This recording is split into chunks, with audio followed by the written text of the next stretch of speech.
In 1863, Jules Verne had a vision. He called it Paris in the 20th Century.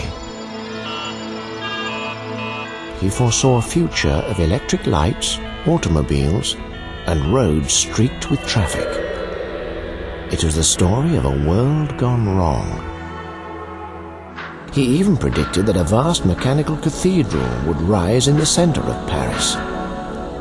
But the book was too pessimistic to print.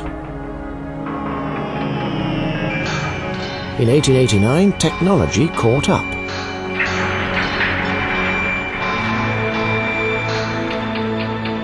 But Verne had moved on. His next book, From the Earth to the Moon, was an optimistic celebration of the triumph of science. Today, 40 miles outside Paris, Verne's 19th century fantasy of space travel is slowly becoming real. This is a story where fact and fiction change place. It's a story about the future and the people who invent it.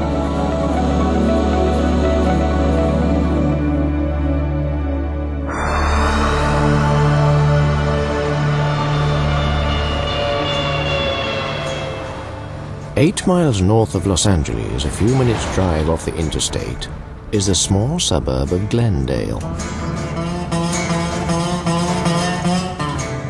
Hidden in the quiet, tree-lined streets is a high-security compound. Exactly what happens inside has remained a closely guarded secret for over 40 years.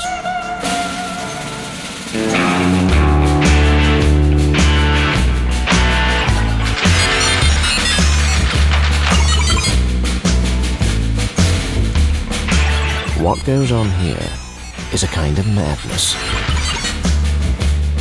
This is the place where the Walt Disney Company conjures up new forms of mass entertainment. At Disney Imagineering, reality is kept at arm's length. Here, even the drinking fountains have ideas of their own. What you trying to do, drown me? It's a combination of imagination and engineering. People with pocket protectors and pens, and they're engineers, and they're electronics experts, and scientists, and dreamers, and artists, and sculptors. You couldn't imagine a more diverse collection of people all combined to the same goal. Yahoo! This is going to be that's the part that I'm waiting for. Officially, its purpose is to be the master design, planning, and construction entity for the theme parks. What it is in reality is a bunch of wackos all locked into a large set of buildings, the function of which is to invent the future of theme parks. That future is the world's most technically advanced ride. Called Space Mountain, it's being planned in Los Angeles and will be built in Disneyland Paris. This is a make-or-break year for team leader Tim Delaney. An idea he first sketched out in 1988 will open as a $90 million attraction in 4 months' time. We design these attractions for ourselves. We design and say, what do we think would be really great? I mean, that's what Imagineering's all about. We kind of go out there and say, what do we think would be the newest and latest and most challenging experience? The process starts with this modified flight simulator, as Bran Ferren's team begin to transform Delaney's dreams into hard engineering data. It gives us a way to feel and experience what the ultimate attraction will be like before you have to bend steel, pour concrete, and do things that are a little hard to change. With this, we can simulate much of the ride experience and simply by a few strokes of the keyboard, change it till our creative people are satisfied that this is the kind of experience they really want to provide our guests. The data is collected and converted into a rudimentary three-dimensional model. The Space Mountain ride takes its first computer-aided steps. Passengers will board one of 5 trains. As in Jules Verne's story, From the Earth to the Moon, they will be packed like ammunition into the breech of a 5-meter-wide cannon. A huge explosion fires the train up and into the blackness of space. The passengers will not see this track or the surrounding structure, as they hurtle at speed, disorientated, upside down, and in the dark.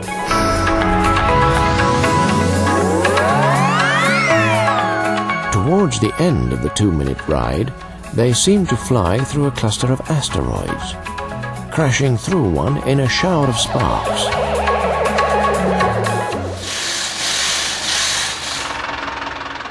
On a wet night, just under 3 months before Space Mountain is due to open, carriages for the rocket train are shipped in from Holland. The hardware for Space Mountain has been arriving in a steady stream from factories all over Europe. Most of it is going together well.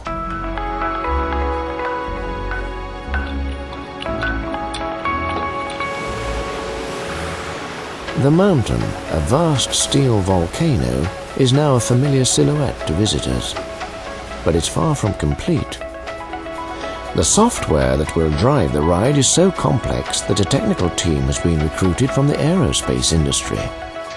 There is a lot of interaction between the technical people and the creative people. The previous work environment I had been in, which was working with NASA and Jet Propulsion Laboratory, which was much more scientifically oriented. There was very little emotion in the product you were trying to deliver. And there's certainly nothing like when you finally do open one of these attractions to the public and seeing people's first reactions. You certainly aren't asking them, well, could you tell how many G's you were feeling at that point in the ride? It's, are they excited? Are they yelling and screaming and laughing and having a good time? And that's the payoff. We present the first of our science factual programs, Man in Space. 40 years ago, space pioneers needed Disney to promote their vision. In our modern world, everywhere we look, we see the influence science has upon our daily lives. Discoveries that were miracles a few short years ago are accepted as commonplace today. Many of the things that seem impossible now will become realities tomorrow. One of a man's oldest dreams has been the desire for space travel, to travel to other In many ways, the Man in Space team of 1955 were Disney's prototypes for the Imagineers. to the threshold of a new frontier. To give the television audience a glimpse of the experience of space travel, they went to extraordinary lengths to create a completely convincing and factually accurate film journey from the Earth to the Moon. Here's Director Ward Kimball to tell you about it. In working with engineers and scientists, we have found that there are many different opinions as to how we will eventually cross the space frontier.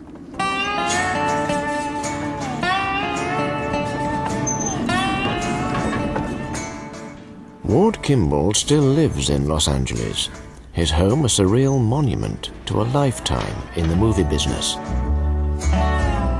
Walt Disney knew of Kimball's fascination for UFOs and the paranormal and warned him to control his instincts for invention. That's the way to go, making the pictures science factual, not science fiction. To ensure the film's scientific accuracy, Kimball went looking for a technical expert. He found him in German rocket scientist Wernher von Braun. Von Braun had designed the V-2 rocket, and after the Second World War was brought over by the American government to work on their missile program. But von Braun had his own plans. He knew he had a big thing there with television. That was the thing that sold him on doing this. Now here's a model of my design for a 4-stage orbital rocket ship. Compared to the unmanned instrument rocket, it is quite large. But the overall size and weight of the rocket is mainly... Man in Space was a technical tour de force. The scientific detail of the film was extraordinarily accurate. Von Braun even suggested the astronauts would return in a prototype version of what was to become the Challenger space shuttle. The payload in the top section will consist of 10... In effect, the film was a direct sales pitch to the American public for his belief in the reality of space travel. If we were to start today on an organized and well-supported space program, I believe a practical passenger rocket could be built and tested within 10 years. I was very young at the time, and I remember watching the show, in like one of the commercial breaks or the end of the show, and I had asked my parents, was that really real? And I think they said something like, well, no, I think Mr. Disney just made all that up. Our spaceship moves ponderously toward the firing site.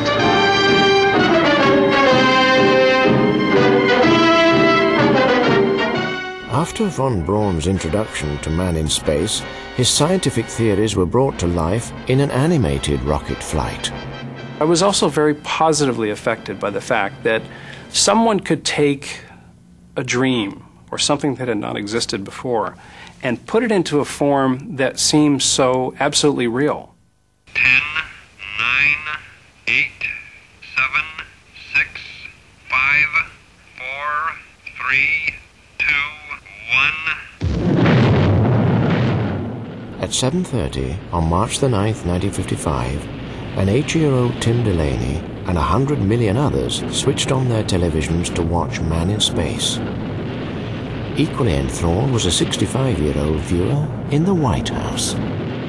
It impressed President Eisenhower. I can remember this, and the next day he phoned Walt, wanted to borrow a print of it. Walt wanted to know why. He says, I'm going to show it to all of those stuffed shirt generals that don't believe we're going to be up there. Man in Space created a sensation. In the Pentagon, it was run and rerun in private screenings, while on June the 15th, due to massive public demand, it was also re-aired on television. On July the 29th, now assured that both the military and the people would back the huge expenditure, the American space program was launched.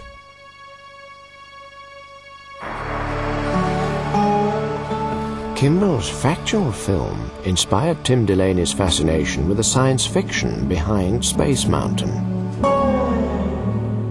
The attraction is based on Jules Verne's 19th century novel From the Earth to the Moon, where a team of French and American explorers collaborate to build a cannon and fire themselves to the moon. But for the visual style of Space Mountain, Delaney hasn't relied solely on contemporary illustrations.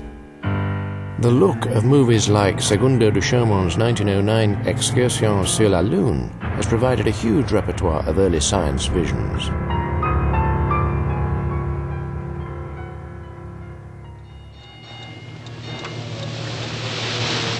The extraordinary sets of the 1954 Disney version of another classic Verne novel, 20,000 Leagues Under the Sea, has been the inspiration for the rivet and boilerplate aesthetic of Space Mountain.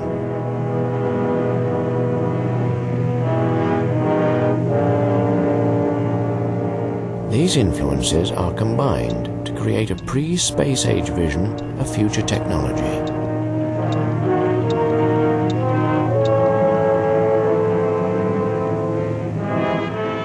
And at the heart of the mountain is Jules Verne's Columbiad, a massive 15-ton cannon. This cannon clearly represents the fact that this is an experience that when you get in it and you're launched, I mean, a cannon, big bang, launch, high speed, it will pay off. But beneath the carefully art-directed exterior of Space Mountain is a private, unseen world of steam, oil, and electronics. Ron Hamming is part of the technical team who must make the cannon work. Tower from Project 34, going through door 12. There are 6 weeks to go.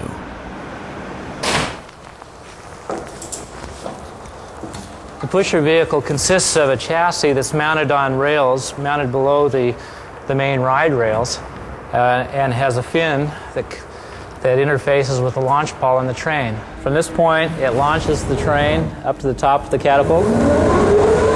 A mechanical engineer from Garrett Air Research, Hamming has devised a catapult launch system based on aircraft carrier technology.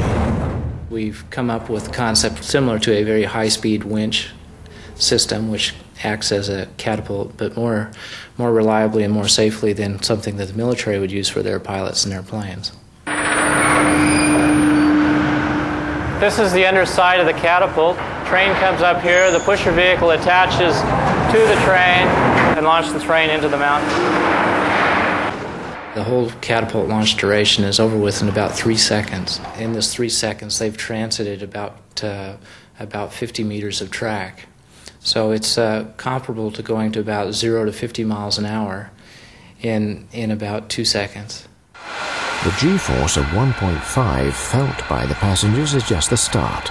The physical thrust will be given additional psychological impact with movie-style special effects. A huge explosion, smoke, and stereo sound are being installed by special effects expert Jack Gillette. I started over the studio. I was over there for about 5 years before I moved over to WDI. So a lot of the same technology that you see in there works back and forth. A lot of the special effects you see in the movies are for a one-time shot, though. And we have to make our effects go off 12 hours a day, 365 days a year. So that's kind of a challenge in itself, to make sure that you can not only do the effect once, but you can keep on doing it. The connection with the movie business is not accidental. From the start, the company tried to bring the controlled experience of cinema to the theme parks. Walt Disney wants you to step into the scene. That's why we call Disneyland on stage. And when the cast members, which our employees are called, go behind the scenes, or go out into behind the attractions and so forth, that's known as backstage. So Disneyland is a stage, and you're just stepping on the stage. We just deleted the seats. In movies, music can change the mood of a scene in an instant.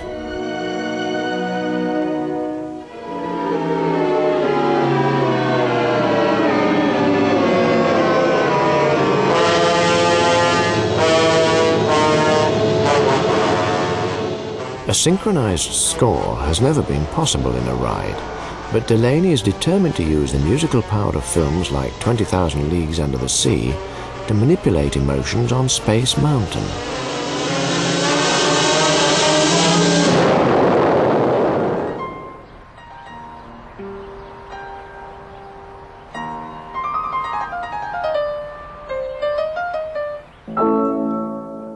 Steve Bramson has won an Emmy for his work with Steven Spielberg. Now it's Space Mountain.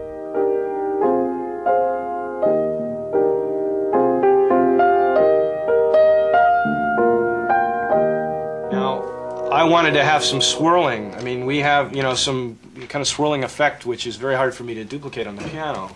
You have all the brass very heroically playing, with the violins up here kind of singing away, and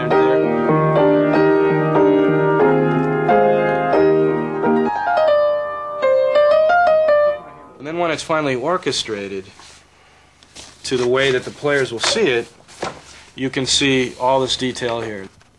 The idea of this sort of thing is taken exactly from a film. The only difference is you are there. While Bramson struggles with the music in Los Angeles, in Paris the ride is tested for the first time, with sandbags instead of passengers. The reason no one has written synchronized music for a roller coaster ride is that it's been technically almost impossible. As with most really great projects, they ought to be creatively driven, not technologically driven. So the fact that it's difficult or unpleasant to accomplish really ought to be secondary to that it's wonderful to experience. It was decided early on that wouldn't it be great to have sound to be able to score something like a roller coaster ride. That's never been done before. And the answer is yes, it would. We did some tests. And then the problem is, okay, how do we make this really work? How do we get you to hear high-quality sound and special effects, give you directional effects, while you have wind blowing in your face, the sound of other roller coasters, people screaming their brains out? The Imagineer solution was to develop the Local Control Unit, or LCU, installed in Paris by audio specialist John Groper. The LCU is basically similar to a MIDI recording studio or playback studio, and all included right here on board. The sound processing takes place in here, and then we store the actual program material on these devices here, which are called flash memory cards. And each of these cards, which is about the size of a credit card, holds 20 megabytes of memory in solid state form, and it doesn't move. which is very important for this onboard roller coaster, because if it moved, it would likely move at the wrong time under the vibration of the roller coaster. Each train has its exact position on the track plotted by infrared sensors. When it's recorded, Steve Brampson's score will be separated into musical layers and digitally stored on the flashcards. As passengers move through the attraction, the music will be automatically re-cued and remixed to synchronize exactly with the ride experience. By the early 60s, with the prospect of a successful moon landing growing nearer, the Imagineers were able to use space technology to create a form of primitive robotics. Take a drink from the Ohio. Called audio animatronics, the technology would play a major part in Disney's optimistic depiction of the future. Now, this contraption here might look like something from outer space, but it's actually a control harness for programming the actions and gestures of our audio animatronic figures.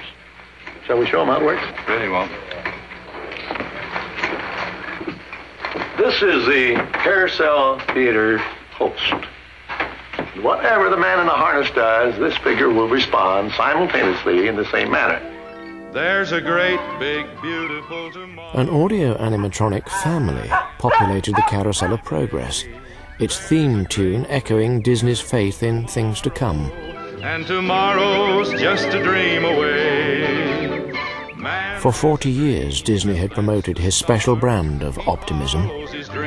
With mind and heart, when it becomes... But 3 months after this clip of film was shot, Disney died, missing the moon landing he had yearned for by 3 years. Shining at the end of every day, there's a great, big, beautiful tomorrow, just a dream away. The astronauts returned to find themselves transformed into media stars. Their scientific achievement was swallowed up in show business. Once men were on the moon and the dream faded, with it went some of the naive optimism of Disney's vision of the future. I guess after Walt died, it became difficult. I wasn't in the company, but I think the creative side became more of what would have Walt thought, what would have Walt done, and the business side became more conservative and stronger. Things got done, great things got done. Epcot Center got built, Tokyo Disneyland got built, but experimentation, risk-taking, insanity, neurotic creative behavior was replaced by a studied business practice. Yesterday's memories. One of the first casualties was a song behind the Carousel of Progress. Instead of Wait for Tomorrow, the theme became Live for Today. You've got it made, the world's forward marching and you're in the parade.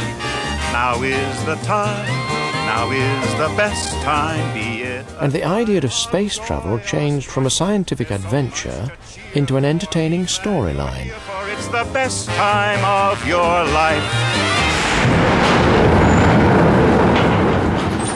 At Space Mountain, reality has intruded on the fantasy in the shape of the French government inspector. See how far the train goes, and 2, see how it feels for you. The first test will be to see if the train can stop itself in the event of a software failure. This means programming a deliberate breakdown into the ride control system. So Brian's going to make the software patch. I saw that also on the main. The system has to fail safe.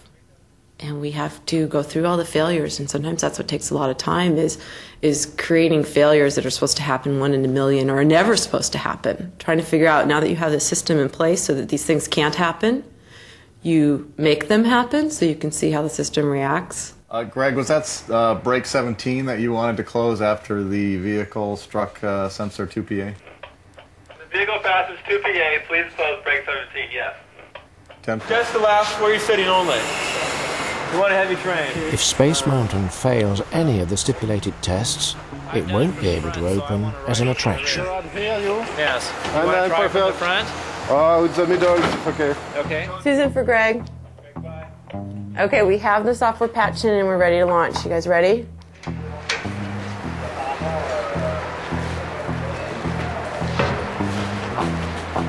Ready to go? I'll ride with Michelle. Somebody. I go with you, Michelle.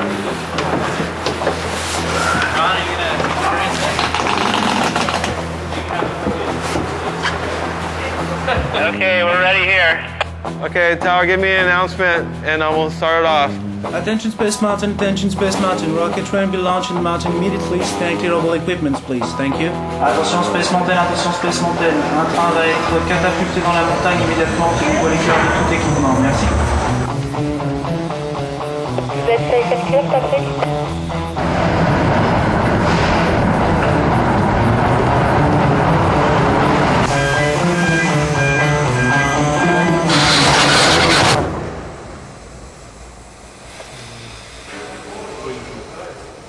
How's that? Okay, Suzanne.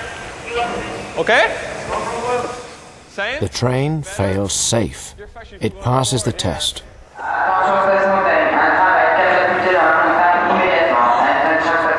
Over the next 2 weeks, other tests will not go so well.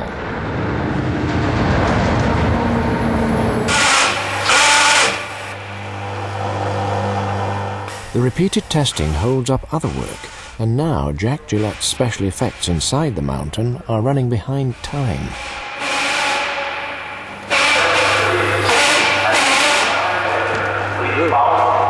That's a little too effective.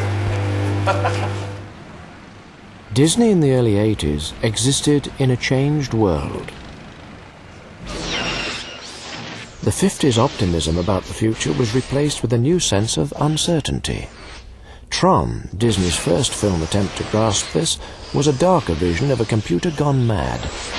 I had a conversation with our Imagineers, most of whom, like me, grew up in an Orwellian kind of view of the future, a Tomorrowland view of the future, a Star Trekian, Star Warsian view of the future, and all of a sudden it seemed like maybe the future was kind of going back to a less high-tech view, a less polyester view. I think the average American thought the future was the Jetsons. It was skateboards floating through the air. It was that things made out of plastic were intrinsically superior to things that grew. Our challenge is how, in a theatrical attraction, to create a sense of future. And the sense of future may have absolutely nothing to do with chronological prediction. What it has to do with is mood and feeling and passion about what there is to come. The response has been a march back to imagination. Delaney's obsession with Jules Verne's Victorian science fiction offered Disney a new future, a low-tech fantasy with a happy ending.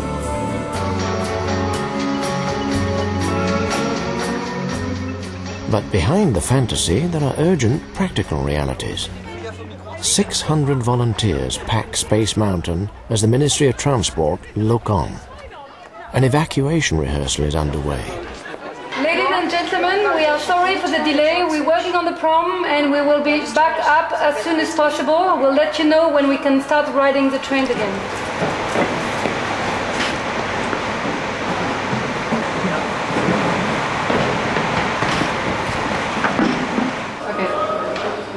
Train, you've got a train. Fine. It's probably party time. Bonjour!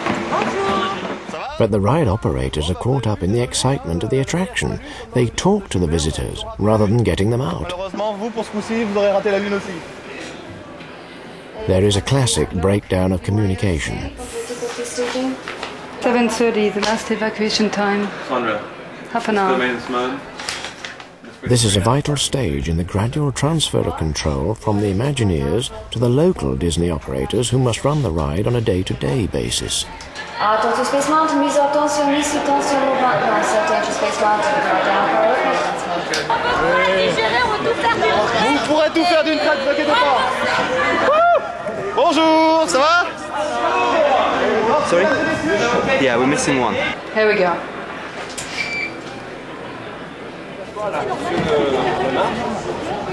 Franchement, tu regardes comme ça, c'est génial.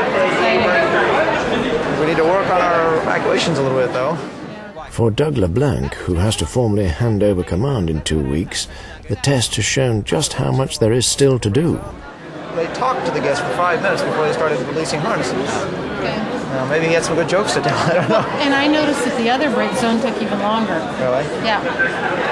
So, yeah, we're not doing badly for the first night. Second. The process must be repeated until the ride safety can be signed off. But the tests have revealed an alarming piece of information. Hello? Back in Los Angeles, Tim Delaney gets an urgent call from Paris. Okay, wait a moment. Well, my confidence is really boosted here. Hello? Hello?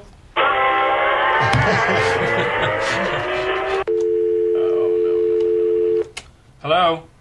Hello again. Hello? The government officials claim that the train is running faster than is safe or legally permissible. They won't let it open unless Delaney slows it down by 15 seconds. 15 seconds? Yeah. Once we start creeping up anywhere above 5 or 6 seconds, it becomes much more difficult to get the music in sync, you know, via editing and stuff like that. It'll just really. For music producer Aaron Richard, the immediate problem will be resynchronizing the complex music track. It seems to me that would have a significant show impact on the ride. Now we've got a real significant problem. Now we really have an issue that we have to battle on. The orchestra recording session due later that night in Hollywood is cancelled, but at a cost. Time is running out. Cutting the speed could affect the capacity of the ride. But the greatest pressure on Delaney is creative. Slowing the ride will destroy the experience he wants to offer visitors. He can see 8 years' work evaporating in a cloud of bureaucratic compromise. It's time to confront the president of Imagineering, Marty Sklar. Do you have a moment we can talk about? Excuse me, interrupt. We got a bit of a problem on the ride. The ride's running a little too fast. And the implications of this is the music is going to be out of sync. Well, this all sounds too familiar. The show always ends up the last thing we figure out how to do. If we run 4 trains, then it's a situation where we don't get the capacity. If we run 5 trains, then there's a potential of trains potentially backing up inside the mountain. So we're off like 5 seconds, and everyone over in France is scrambling to actually tune this thing to find out where we take up the 5 seconds. So it is a big issue because capacity is going to be key with what we know is going to be the popularity of this. The whole issue of capacity, the thrill of the ride, working with the show, working with the music are all the implications of this.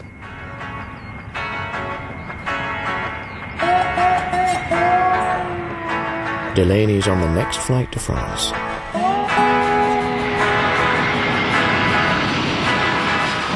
Mesdames et messieurs, bienvenue à l'aéroport de Paris-Charles de Gaulle. La température à Paris est de 15 degrés.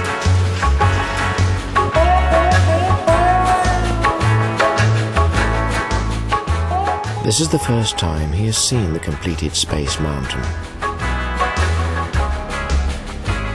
Delaney was trained as a graphic designer.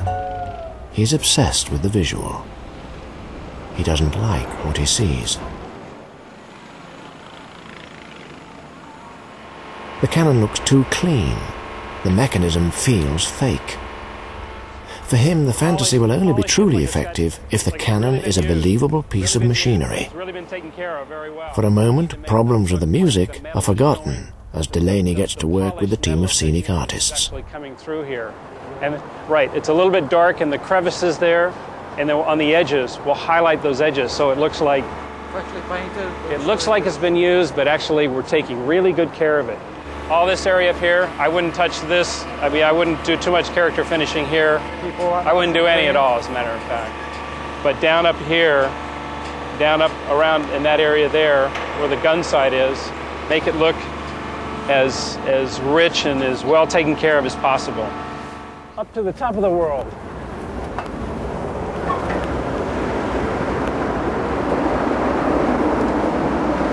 All right. On the roof of Space Mountain, Delaney is happier. So Joe, hold on a second. Yeah. The lighting in the telescope. Lighting designer Joe Falsetta has finished work on an extraordinary futuristic icon. The lighting up through all the metalwork is just fantastic. I mean, this is like a beacon. It's like the mothership on top of birthday cake. Yeah, it is a birthday cake. The theme was birthday cake. At night, the full effect of his design can be appreciated. Yves, tu es là, mon pote. Okay, are you on the roof? Yes, I'm flagging the light now. 51 for 17. Is it any better? Parfait. The biggest challenge was trying to light a monster. It's a huge building, and it's such an unusual shape and unusual design. But to light it in such a way that it wasn't heavy-handed, to light it in such a way that the lighting was a living part of it, an integral part of it, that was the challenge. Ready? You ready? All set. Composer Steve Bramson flies in the next day with a basic synthesizer version of the score.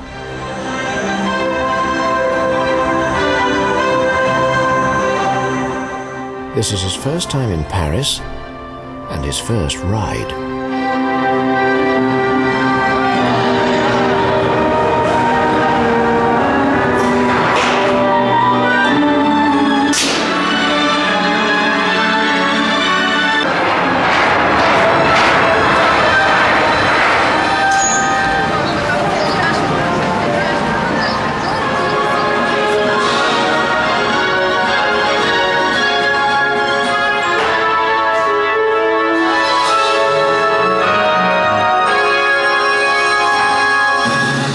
As expected, the music doesn't fit. The rollout this time, when we got, it was fine to the dip, but we arrived at the first parking point, the music was still going. And then the time it took to move to the launch position was much longer. It seemed longer, yeah. It was. And that shouldn't be happening, I thought. We'll have to talk with Greg and find out, because it seemed like there's that initial kind of connection, and then it pushed up. It was like a slight delay there. We can have 2 seconds difference between hot and cold trains. Fast and slow trains. Yes, exactly. So that means 11 meters per second, that's 22 meters. So that means 1 complete train difference.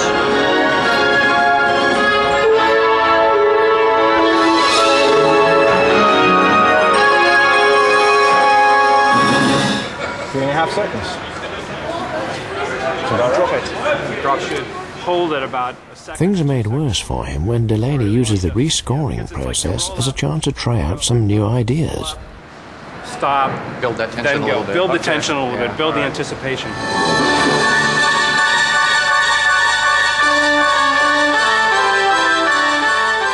Bramson is beginning to realize that a complete music rewrite is needed.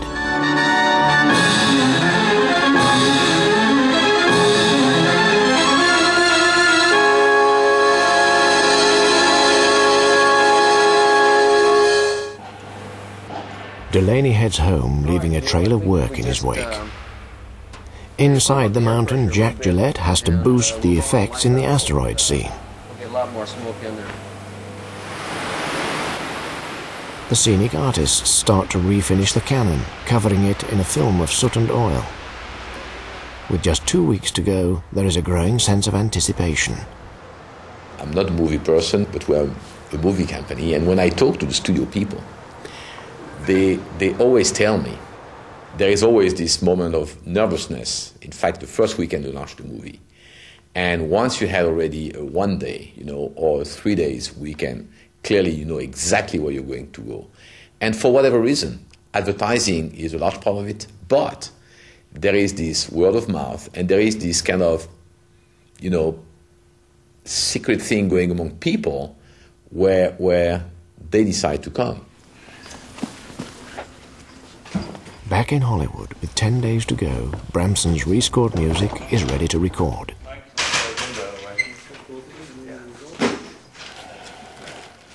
There just really is nothing like a real large orchestra. The colors will just be that much more sharper.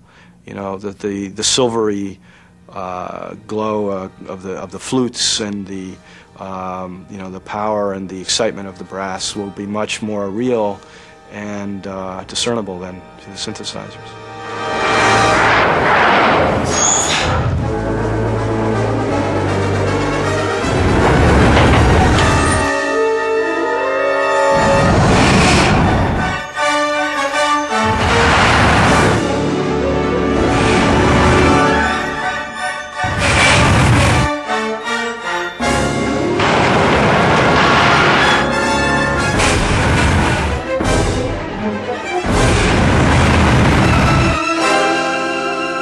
The ride works. Its slightly altered speed and the new music synchronize. But in France, there are more problems.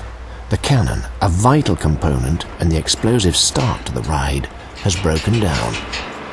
No one knows why, and no one can get it to work. Delaney designed the Columbiad to recoil when it fires. The detail is a classic piece of movie storytelling, a technical special effect that brings the fantasy and drama of the story to life.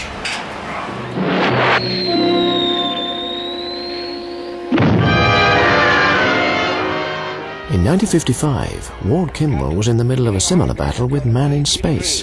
Get some flares in that area, quick. We did have a little argument with von Braun. When we went around the moon, we dropped some rockets from the moon ship to light up the surface. And I said, couldn't we have sort of an indication of a foundation of an ancient city or a lookout or a fortress or something there? And he says, well, the other side of the moon looks much like the side we look at. You can do that, but I won't have my name on it. So we did. We passed this, looked like the foundations of something. It was just a little touch.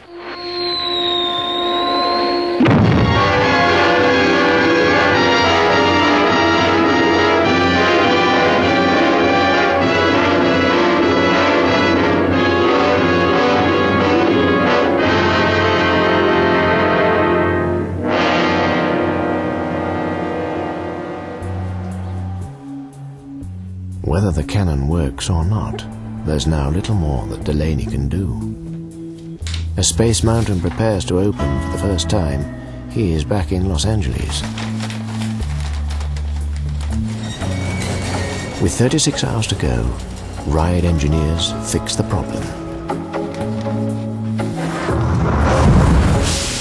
Space Mountain opens on time and working perfectly. Every 36 seconds, 55 new passengers will experience every detail of the dream Delaney first had 8 years ago. But as he clears his office, his mind is not on Paris or with Space Mountain, but on the beginnings of a new piece of madness.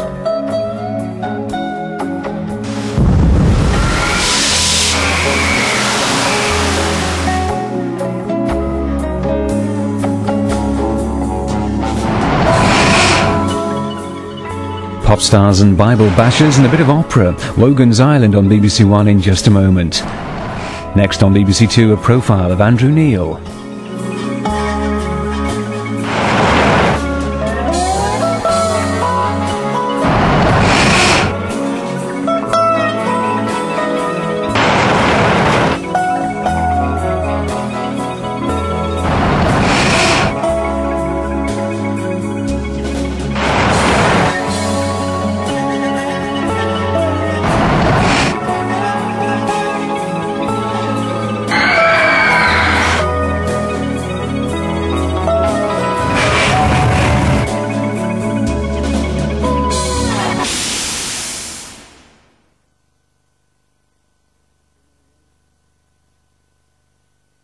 Sarajevo. The front line. This is a